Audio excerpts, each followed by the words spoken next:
en højskole kan mange ting. Den kan informere, og vi kan lave dejlig mad, og vi kan lave oplevelser. Men vi kan også skabe en meget inkluderende stemning, og det er der her. Vi oplever virkelig, og især dem, der kommer første gang, de kommer lidt forsigtigt ind ad døren. Og hvad er nu det her for noget, og skole, og hvad skal der ske? Og så kan vi jo se, sådan, hvordan de næsten folder sig ud i løbet af en uge eller 14 dage. Og så ser de næsten altid på mig og siger, ej Mette, det her skulle jeg have gjort for længe siden. Det var jo sådan lidt akavet den første gang, for jeg tænkte, ja, det er jo ikke sikkert det lige, men det fænger bare. Det er noget, man bliver bidt af. Det nytter jo ikke noget at sidde derhjemme og kugle alene. Der skal ske et eller andet, og der synes jeg, at det her det er en glimrende måde at komme videre på. Vi kalder det 2 kilos kursus. Fordi vi tager på. Og så sidder vi der ved bordene og snakker sammen. Og det er jo et kæmpe udsnit af samfundet. Det er jo alt. Fra professorer til arbejdsmænd, ikke sandt? Det er det virkelig. Og jeg synes, det burde vedtages ved lov. Simpelthen, at alle, der går på pension, de skulle have et højskoleophold. Fordi jamen, det giver livet noget stor værdi. Og siden er der ingen, der har set det bortset fra en eller anden vandreturist. Seniorhøjskolen Marielyst, det er en højskole for aktive seniorer. Folk, som gerne vil en tur på højskole, opleve nogle nye ting. Og hvad så det for en derovre til højre? Blive oplyst, få noget god undervisning. Og så lukker du den. Få noget god mad, få nogle gode oplevelser, komme ud og se nogle ting rundt omkring her. I det hele taget folk, der er nysgerrige på deres liv og synes, at det skal altså også fortsætte, efter man er blevet pensioneret. Vi ligger jo hernede på Sydhavsøerne, i sådan et hjørne af Danmark. Men vi har en bus, der kører fra København. Den kører ind fra Sjælør station og Høje Taastrup station.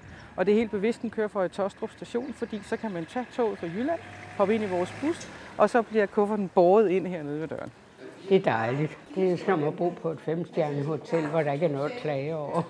Du holder ferie, og så får du puttet noget i hovedet samtidig, ikke? Jeg har været på højskole mange forskellige steder. Så bliver man 65, og så får man ligesom nogle andre interesser. Det skal ikke gå lige så stærkt alt sammen. Og så vil jeg på højskole, og så tænker jeg, nu skal jeg prøve en højskole for seniorer. Og jeg var jo lidt utryg, fordi jeg tænkte, jeg skal ikke køre så langt, for hvis jeg nu kommer ned til noget, jeg overhovedet ikke bryder mig om, så skal jeg hurtigt forvente bilen og komme hjem med igen. Men nu er jeg kommet i 10 år.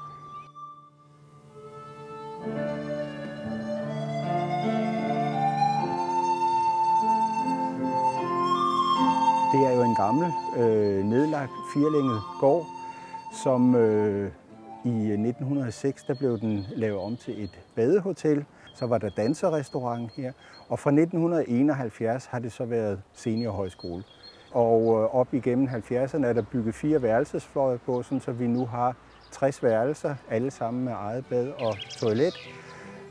I 2007 der kom den bygning til, som I ser derovre, vores store nye koncerthus, som vi jo bruger til alt muligt forskelligt.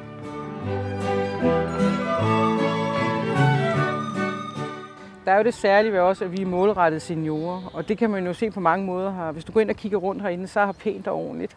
Der er mange malerier på væggene, og der er sådan en særlig stemning. Og vi plejer at sige, at vi har både teleslyng og trådløst netværk, fordi vi er både målrettet den gruppe, vi har med at gøre, og der er altså flere mennesker end du og jeg, tror, der har høreapparat, når man bliver over 60 år. Men samtidig er vi trådløst netværk over det hele, for vi kan jo se, at efterhånden er det vel 80% af vores kursister, der kommer med enten en smartphone, eller en iPad, eller deres bærbare computer. Så vi kan det hele her til den målgruppe, som vi arbejder med.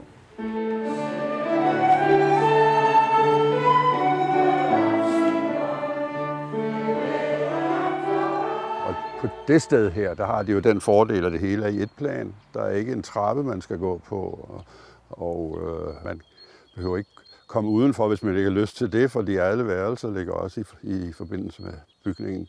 Så det er en meget ideelt indrettet højskole. Alle er glade for at være her, og det giver jo simpelthen i sig selv et humør. Vi har en forstander og en forstandernes kone, der kommer her hver morgen og siger godmorgen, og har I sovet godt, eller er der problemer, så kan vi bare henvende os. Lærerne, de står på pinden for os. Jeg har været her flere gange, og jeg kommer her, fordi jeg kan godt lide at komme på fugletur. Vores lokale guldspur, som elsker, når jeg kommer herned med kursisterne. Og så det her værksted, hvor du kan lave alt. Det her har jeg jo aldrig prøvet før at komme herned. Men det må jeg jo sige, det er sjovt at få lov at lege barn. Og så er det emnerne, som er ordentlige og tilbundsgående. Jeg kan næsten græde over, at jeg skal hjem på lørdag, ikke? Så jeg har 14 pragtfulde dage. Jeg har oplevet en masse, og jeg har fået nogle gode venner. Det er bare så helt specielt. Man skal opleve det. Det skal man. Hey.